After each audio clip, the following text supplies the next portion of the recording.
Dit was 'n potblou maandag vir die rand.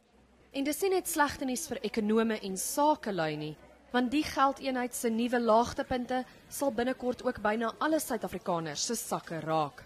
En ons gaan sien dat arm mense veral gaan sien hoe kospryse opgaan. Ons gaan sien hoe byvoorbeeld hoenderpryse opgaan, melk, bees, al daai tipe van goed. Dit gaan die basiese komponente bereik.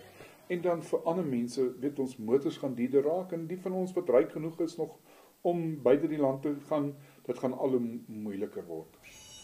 Die verlangsaming in die Chinese ekonomie het ook beleggerssentiment teenoor ontluikende markte negatief beïnvloed. Die land is Suid-Afrika se grootste uitvoermark.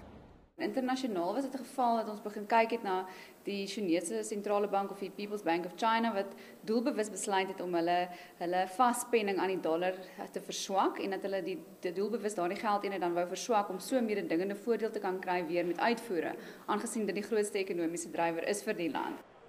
Kreer sê die onsekerheid oor of die FSA in September rentekoerse gaan verhoog, het ook aansienlik bygedra tot die bloedneus. Die skuld vir die rand se swak vertoning kan egter nie net op China gepak word nie.